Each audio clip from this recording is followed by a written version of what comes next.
সৰ্বকালৰ ধাৰুৱা মুখ্যমন্ত্ৰী হৈছে ডক্টৰ হিমন্ত বিশ্ব শৰ্মা। ভয়াৱহ গতিত বৃদ্ধি পাইছে ৰাজ্যৰ ঋণৰ বোজা। ঋণ লৈ ইতিহাস ৰচিছে মুখ্যমন্ত্ৰী ডক্টৰ হিমন্ত বিশ্ব শৰ্মাই। কেগৰ কঠোৰ সতৰ্কবাণী আওকাণ হিমন্ত বিশ্বৰ চৰকাৰৰ। ঋণৰ সুদ ভৰিবলৈ হিমন্তৰ চৰকাৰে ল'ব ঋণ। ভোট বেংকৰ স্বাৰ্থতো পুনৰ ঋণ ল'ব হিমন্তৰ চৰকাৰে। বন বন্ধকত থৈ 16 ডিচেম্বৰত পুনৰ 900 কোটিৰ ঋণ ল'ব। কেগৰ ভয়াৱহ বৃদ্ধিৰ সতৰ্কবাণীৰ পাছতো অসম চৰকাৰে পুনৰ বৃহৎ পৰিমাণৰ ঋণ ল'বলৈ তৎপৰ হৈ উঠিছে।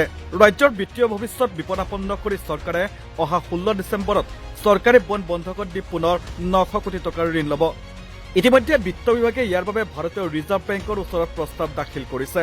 কেগৰ শেহতীয়া প্ৰতিবেদনত স্পষ্টকৈ কোৱা হৈছে যে মুখ্যমন্ত্ৰী হিমন্ত বিশ্ব শৰ্মাৰ অসম চৰকাৰৰ ঋণৰ পৰিমাণ বাৰ্ষিক গড়ে 20.67% হাৰত বৃদ্ধি পাইছে।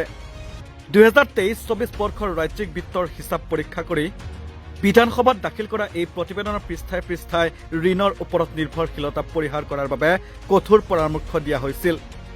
কিন্তু ৰাজ্য চৰকাৰে এই সকলোবোৰ সতৰ্কবাণী উলাই কৰি পুনৰ ঋণৰ বোজা বৃদ্ধি কৰিবলৈ লৈছে।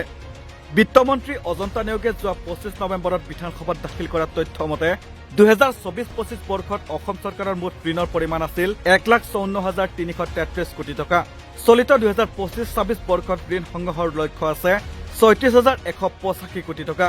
ইয়াৰ বিপৰীতে ইতিমধ্যে 20,000 কোটি টকাৰো অধিক ঋণ লোৱা হৈছে বুলি জানিব পৰা গৈছে। লক্ষণীয় যে স্বৰাজোত্তৰ কালত মুখ্যমন্ত্ৰী হিমন্ত বিশ্ব শৰ্মাৰ নেতৃত্বাধীন চৰকাৰখনেই হৈছে অসমৰ প্ৰথম চৰকাৰ, যিয়ে 2022-23 বৰ্ষৰ পৰা প্ৰতিটো বিত্তীয় বৰ্ষতে 20,000 কোটি টকাৰ অধিক ঋণ লৈ আহিছে, যিয়ে অদূৰ ভৱিষ্যতৰ বাবে ৰাজ্যখনলৈ বিত্তীয় বিপদ কঢ়িয়াই আনিছে। কেগৰ প্ৰতিবেদনে আন এক গুৰুত্বপূৰ্ণ তথ্য উন্মোচন কৰিছে যে চৰকাৰে বৰ্তমান বছৰি ঋণৰ সুদ পৰিশোধৰ নামতেই প্ৰায় 9,467 কোটি টকা আদায় দিবলগীয়া হৈছে। আৰু এই সুদ পৰিশোধৰ বাবেও ঋণৰ ধন ব্যয় কৰাৰ তথ্য পোহৰলৈ আহিছে। চলিত বৰ্ষৰ পৰা অহা 10 বছৰৰ ভিতৰত সুদসহ 1,59,209 কোটি টকা বকেয়া ঋণ পৰিশোধ কৰাৰ প্ৰত্যাহ্বানে চৰকাৰৰ সন্মুখত থিয় দি আছে। এই সম্ভাৱ্য বোজাৰ পৰা তাৎক্ষণিকভাৱে উদ্ধাৰ পাবলৈ চৰকাৰে শেহতীয়াকৈ ঋণ পৰিশোধৰ ম্যাদ বৃদ্ধি কৰাৰ কৌশল গ্ৰহণ কৰিছে। পূৰ্বৰ 5-10 বছৰৰ ঠাইত এতিয়া নতুনকৈ লোৱা ঋণৰ ম্যাদ 14 বছৰৰ পৰা 20 বছৰলৈ বৃদ্ধি কৰা হৈছে।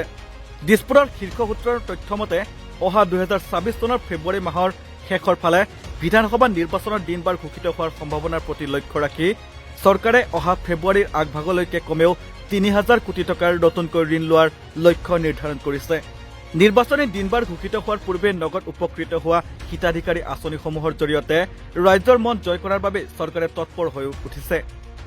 যোৱা ছেপ্টেম্বৰত ঋণ লোৱাৰ পাছত ৰাজ্যজুৰি সৃষ্টি হোৱা গণজাগৰণৰ বাবে চৰকাৰে 2 মাহ নতুনকৈ ঋণ লোৱাৰ পৰা বিৰত আছিল।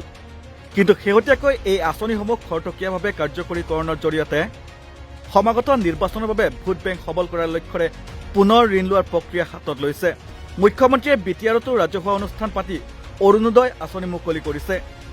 কেগে বিত্তীয় ঘাটি হ্ৰাস, নিজৰ ৰাজহ বৃদ্ধি আৰু ৰাজহুৱা ঋণৰ বোজা এৰাই চলিবলৈ পৰামৰ্শ দিয়াৰ লগতে 20 বছৰৰ পিছত ৰাজ্যৰ ভৱিষ্যত প্ৰজন্মই কি কুপৰিণাম ভোগ কৰিব লাগিব তাৰ আগতীয়া সতৰ্কবাণী দিয়াৰ পাছতো নিৰ্বাচনী ভোট বেংক সবল কৰাৰ লক্ষ্যৰে আগবঢ়া চৰকাৰখনে তালৈ কেৰেপ কৰা নাই।